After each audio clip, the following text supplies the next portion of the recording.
আমি তো পুলিশের জব করি আপনার আন্ডারে না। আপনি প্রতিদিন ২ বা ৩ বার চেম্বারে আমার সাথে এগুলো করেন, কিন্তু আমি তো পারি না। তানজিলা, তিশা আছে, ওদের সঙ্গে করেন না বেশি বেশি করে, আমার সঙ্গে একবার করে করবেন, কারণ আমি আপনার সঙ্গে এগুলো করতে পারি না। কষ্ট হয়ে যায়। অনেক কষ্ট হয়ে যায়, আমি পারি না। এদিকে ডিউটির মাঝে আপনি যখন তখন চেম্বারে ডেকে নিয়ে আমাকে ২-৩ বার, আমার সঙ্গে একবার করবেন, না করলে নাই, সমস্যা নেই। আপনি যদি বেশি চাহিদা থাকে ওই তানজিলা তিশার সঙ্গে করবেন। হ্যালো স্যার, ভালো আছেন আপনি? হ্যাঁ সুমি, কেমন আছো? আলহামদুলিল্লাহ। আপনি কোথায়, অফিসে? না তো, বাসায় আছি। হ্যাঁ। হুম। ফোন দিলাম, স্যার, আমি তোমাকে ফোন দিতে চাইছিলাম, তুমি ফোন দিয়েছো। দেখ, ভালো হয়েছে। কি করবো এখন? আমি কিছু করি না, আমি ফোন দিয়েছি আপনাকে কিছু বলার জন্য। হুম, কি বলবো বলো। বিষয়টা স্যার, দেখেন আমি মাত্র ৩ মাস এখানে জব করি। হুম। তারপরে থেকে ১ মাস প্রথমত আপনার সঙ্গে পরিচয় হয় নাই, তারপর থেকে আপনি আমার সঙ্গে হ্যাঁ। সবকিছু করেন। স্যার, আমার এগুলো ভালো লাগে না স্যার। কেউ ভালো লাগে না। আমি তো আরো তোমাকে ফোন দিতে চাইছিলাম যে আজকে তুমি এসো আমার সাথে দেখা করো। যে দেখা করার কোনো প্রশ্নই আসে না। আমি অফিসে যখন থাকি আপনি সবসময় আপনি নিজের মতো করে আমাকে ব্যবহার করেন। আমি এগুলো আর করবো না, কারণ আমি তো বিবাহিতা না, কারণ আমার তো বিয়ে করতে হবে না। ব্যবহার করার জিনিস ব্যবহার করতে হবে না, এটা কি ফালায় রাখার জিনিস নাকি? স্যার, এটা তো আপনার ব্যবহার করার জিনিস না। আর হুম। আপনি আমাকে ছাড়াও তিশা, তানজিলা, আরো কয়েকজন শুনছি, সবার সঙ্গে আপনি এগুলো করেন। হুম। তা আপনি যদি এত প্রয়োজন হয় আপনি যে কোনো একজনকে বিয়ে করে নেন, বিয়ে করে নিয়ে জীবন সঙ্গী হিসাবে আপনি সবসময় তার সঙ্গে খেলাধুলা করেন। সবার সাথেই তো খেলাধুলা করা মজা আছে। বুঝো না তুমি, সুমি? না, আমি বুঝি না, আমি তো সবার সাথে এগুলো করি না। আমি জাস্ট চাই আমি যার সাথে এগুলো করব তাকে বিয়ে করব। হুম। আমার ইচ্ছা এটা। পুলিশে চাকরি করলে তো স্যারদের মন জোগাইতে হয়, তা না হলে তো ভালোভাবে ডিউটি করা যায় না। ঠিক আছে, পুলিশের চাকরি যে যারা মিডিয়াতে কাজ করে, যারা চলচ্চিত্রতে, সবাই তো করে করে ২-১ দিন করে, তারপরে প্রতিনিয়ত আপনার সঙ্গে এগুলো করতে হবে, এটা তো কোনো চাকরির মধ্যে পড়ে না। তোমার ডিউটি কোথায়? তোমার ডিউটি হচ্ছে আমার সহকারী তুমি, তাই না? জি। আমার সহকারী তুমি, আমার সাথে সব সময় থাকবা, তোমার সমস্ত কিছু তুমি পূরণ করে দেবা, তাই তো?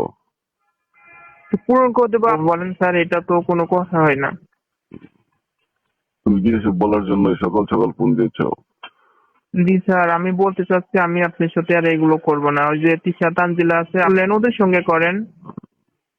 ওদের সাথে তো আগে করতাম, এখন তো তোমার সাথে করি। তুমি তো ওদের থেকে বেশি সুন্দরী, তোমার গাছের আপেল কমলা অনেক সুন্দর, সেগুলো অনেক হ্যাঁ, ভালো।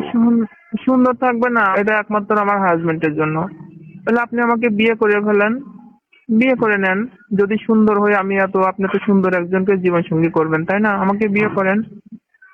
এই বয়সে আবার বিয়ে করতে বলো তুমি? তাহলে আপনার এত চাহিদা, আপনার ওয়াইফ পারেন আপনার সঙ্গে, তারপরেও পার্সোনাল ৩-৪টে মেয়ে লাগে, তাহলে আমাকে বিয়ে করেন। আরে, তুমি এরকম কথা বলতেছো কেন সুমি? স্যার, আমার তো বিয়ের প্রয়োজন আছে। আপনি যদি আমার সবকিছু শেষ করেন, উপরে নিচে সব জায়গা উঠা বসা করতেছেন, আর কিছু আছে বলেন? কিছু তো ভালো রাখেন নাই, সবই শেষ করে দিয়েছেন। শেষ তো হয়ে গেছে, এখন আবার বলার কি প্রয়োজন আছে নাকি? আমি এই জন্যই বলছি, শেষ যেহেতু আপনি করছেন, আপনি আমাকে বিয়েটা করে ফেলেন। হুম। এসব কথাই হবে না, বিয়ে শাদী করা যাবে না, বুঝতে পেরেছো তুমি? এই একজনের ব্যবহারের জিনিস, আমি এই জিনিসগুলো আমার হাজবেন্ডকে কিভাবে উপহার দিব? উপহার দিতে হলে তো ভালো ইনটেক জিনিস থাকে, কিছুই নাই আমার কাছে, আর একজনকে তুমি যে উপহার দিব? জবটা করো, তুমি যে জব করো, চাকরি করো, এটা তো সরকারি চাকরি না? জি। সরকারি চাকরি দেখলে কত ছেলেরা তোমার পিছে পিছে ঘুরবে বিয়ে করার জন্য, বোঝো না এটা তুমি? হ্যাঁ, আমার পিছে পিছে ঘুরবে, আমি দেখতে অনেক সুন্দর, আমার সবকিছুই সুন্দর ছিল, কিন্তু আপনি শেষ করে দিয়েছেন। এখন উপরে সুন্দর, ভিতরে তো কিছুই নাই। যে কেউ একজন আমাকে বিয়ে করবে তখন দেখবে যে না, এর কাছে কিছুই নাই, তখন তো আমাকে ছেড়ে চলে যাবে। তুমি ফোন দিয়ে এসব কথা বলতেছো, আর আমি তোমাকে মিস করতেছি যে অফিসে থাকলে প্রত্যেক দিন অফিসে ২ বার ৩ বার করে তোমার সাথে এগুলো করি, কিন্তু আজকে তো তোমাকে পাইতেছি না, আজকে তো তুমি ছুটিতে আছো। এই এই জন্য জন্যই তো বলতেছি স্যার শোনো। আমি হ্যাঁ বলেন স্যার। আজকে তুমি চলে আসো, তোমাকে নিয়ে ঘুরতে যাব অন্য কোথাও দূরে, নাইট ক্লাবে, এদিকে সেদিকে ঘুরতে যাব, তোমাকে নিয়ে লং ড্রাইভে যাব। বুঝতে পেরেছো? চলে আসো। স্যার অফিসে ডিউটি করার মাঝে 2-3 বার আমার সঙ্গে খেলা করে, তা আমি এই জন্যই তো ফোন দিয়ে আপনাকে বলার মতো কোনো সুযোগ পাই না। এই যে এখন ফোন দিয়ে আপনাকে সব বিষয়টা বললাম, আপনি একটু বোঝার চেষ্টা করেন স্যার। বোঝার চেষ্টা হয়েছে। তুমি এখন শোনো, তুমি তো আমার সাথে ফোন দিয়ে কথা বলতেছো, ওই যে তানজিলার কথা বলতেছো, তানজিলা তো আমাকে কখনো এসব কথা বলার সাহসই পায় না। তুমি তো ওকে বলতেছো। সাহস পায় না কারণ তাদের সঙ্গে আপনার কি সম্পর্ক ছিল আমি জানি না, কিন্তু আপনার সঙ্গে আমার যে সেই সম্পর্ক, ওই সম্পর্কের অধিকার নিয়ে আমি আপনাকে ফোন দিয়ে বলছি যে স্যার আমি আপনার কথা মতো কাজ করতে পারবো না। আর স্যার আপনি আমার সঙ্গে যা কিছু করেন এই কাজগুলো তো ভালো না, এগুলো কাজ করলে পাপ হবে না? আরে পাপ পণ্য এখানে বিষয় আছে কেন? তাহলে এই কাজগুলো আমরা ইচ্ছাকৃত ভাবে পাপ করছি, মানুষ ভুলে 1-2 বার পাপ করে, আল্লাহর কাছে মাপ চাইলে মাপ করে দেয়। হুম। কিন্তু প্রতিনিয়ত এগুলো করলে আমি তো পাপিষ্ঠ হয়ে যাচ্ছি, আমি এগুলো আর করবো না স্যার। যদি আপনার একান্তই আমাকে ভালো লাগে আপনি বিয়ে করেন। আজব তো, তুমি এইসব কথা বলতেছো কেন এখন আমাকে? কেন আপনি আমাকে অনেক ভালোবাসেন না? অনেক না ভালো লাগে আমার, আপনি বলছেন?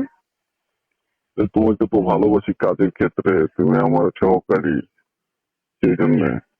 অফিসিয়াল কাজও ভালো করি, আপনাদের মনের চাহিদাও ভালো মতো মিটাই, আমি দেখতেও অনেক সুন্দর, আমার গাছের ফলগুলো ভালো। আমি কোন দিক থেকে আপনার কাছে পারফেক্ট না বলেন? তাহলে বিয়ে করলে সমস্যা কি? তুমি পুলিশের জব করো, হ্যাঁ, নতুন নতুন জব হয়েছে তোমার, তুমি যদি এখন বিয়ে করো, তোমার এলাকার সর্বোচ্চ সুন্দর সুদর্শন ছেলেটাকে বিয়ে করতে পারবা, তাহলে তুমি শুধু শুধু এই বুড়ো লোকের পিছে কেন পড়ে আছো? এই সুদর্শন সুন্দর ছেলেটা, নায়কের মতো ছেলেটাকে বিয়ে করতে পারতাম, কিন্তু আমার মনের দিক থেকে আমি অনেক দুর্বল, কারণ আমার একটা স্মার্ট ছেলের কাছে দেওয়ার মতো আমার কাছে কিছুই নাই। এই জন্য আমি চাচ্ছি যাকে সবকিছু দিছি হারাইছি যার কাছে, তাকে আমি জীবন সঙ্গী করতে চাই। চলো এসব কথা বাদ। তোমার সাথে মিট করার জন্য, খেলাধুলা করার জন্য আজকে খুব ইচ্ছে হচ্ছে, তুমি তো এখনই চলে আসো দ্রুত। আমারও অনেক ইচ্ছা আছে স্যার, আমি আপনাকে, আপনি বুড়া হয়েছেন তো কি হয়েছে, আপনাকে বিয়ে করি, আপনাদের খেলায় তো পারফেক্ট আছেন, তারপরে যা হয় হবে। আমাকে বিয়ে করবো নাকি টাকা পয়সা দেখিয়ে তাকে বিয়ে করবো? এত বড় একটা অফিসার, তাকে বিয়ে করলে লাইফ সেটেল হয়ে যাবে, আর জব করা লাগবে স্যার না। এই রকম মজার ভিডিও পেতে আমাদের ইউটিউব চ্যানেল টিজে টাইম 11 কে সাবস্ক্রাইব করুন। আপনি যদি এই কথাটাই বলেন, আমার চাকরির বয়স 3 মাস, আপনি যে প্রতিনিয়ত আমার সাথে মিট করেন, আমি কি আজও কোনো কিছু আপনার কাছে চাইছি স্যার? আপনি এত টাকার মালিক, আমাকে কিছু দেন, গাড়ি দেন, বাড়ি দেন, আমি তো কিছুই চাই নাই। আমি কি টাকার পাগল? না, তুমি তো চাও নাই, তুমি আমার সাথে মিট করতেছো, তোমাকে তো সমস্ত কিছু দেবো না? ওই যে তানজিলা, ওকে তো আমি গাড়ি কিনে দিয়েছি, আরো কত টাকা পয়সা যা লাগে সমস্ত কিছুই দিচ্ছি, তোমাকেও দেবো। তুমি তো যা চাইছো কিছুদিন হলো, তাই না? যাক কিছুদিন আমার সাথে খেলাধুলা করতে থাকো, সমস্ত কিছুই তো পাবো তুমি আমার কাছ থেকে। এই যে আপনি বললেন যে তোমার স্যার অনেক টাকা পয়সার মালিক, কিন্তু স্যার আপনি এই কথাটা ভুল বললেন, আমি টাকা দেখে কারোর কখনো ভালোবাসি না। আমি কারোরকে দেহ দিতে চাই না টাকার বিনিময়ে, যদি চাইতাম তাহলে অনেক আগেই প্রথম রাতেই আপনার কাছে বলতাম স্যার আমাকে এত টাকা দিতে হবে আমার এক রাতের জন্য। আমি কখনো ডিল করি নাই। করছি স্যার? না না, ডিল তো করো নাই। তাহলে আপনি এই কথাটা কেন বললেন? আমি টাকা নাই, আমার যেখানে সবকিছু শেষ হয়ে গেছে আমি তাকে কাছে পেতে চাই। আমাকে একটাই রাস্তা, আমার বিয়ে করতে হবে। আমাকে, আমার স্বামী লাগবে।